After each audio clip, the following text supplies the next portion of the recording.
Limkheda police સ્ટેશનમાં ASI તરીકે ફરજ બજાવતા પોલીસ કર્મચારીના પર્સમાં રાખેલ રોકડની ચોરી કરનાર 3 આરોપીઓની અટકાયત કરવામાં આવી। લીમખેડા તાલુકાના મોટી બાંડીવાર ગામે આવેલ આઉટપોસ્ટની ઓફિસમાં અજાણ્યા તસ્કરોએ તાળું તોડી ગેરકાયદેસર રીતે પ્રવેશ કરી કચેરીના લોકરમાંથી લીમખેડા પોલીસ સ્ટેશનમાં એએસઆઈ તરીકે ફરજ બજાવતા પોલીસ કર્મચારીના પર્સમાં રાખેલા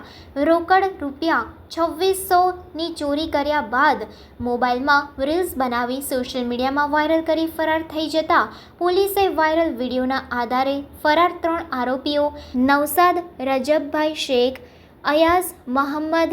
રીઝા મોહમ્મદ મકરાણી અને બાદલ હસમુખ રાવળને ઝડપી પાડી જેલ હવાલે કર્યા હતા। લીમખેડા પોલીસ સ્ટેશનના બાંડીવાર ઓપીમાં 3 જેટલા ઈસમોએ ગુનાહિત અપ્રવેશ કરી પોતાની 2 સમયે પોતાની રીલ બનાવી અને ટેબલના ડ્રોવરમાં પડેલ ઇન્ચાર્જ સંજયભાઈ મોતીભાઈના પાકીટ તેમજ તેમાં પડેલ આશરે 2600 રૂપિયા જેટલાની ચોરી કરી તેઓ તેમની રીલ બનાવી નીકળી ગયેલ, જે બાબતે પોલીસ સ્ટેશનના પીઆઈ શ્રી જે.એમ. ખાંટ તેમજ એલસીબીની ટીમ આ તપાસમાં જોડાતા અને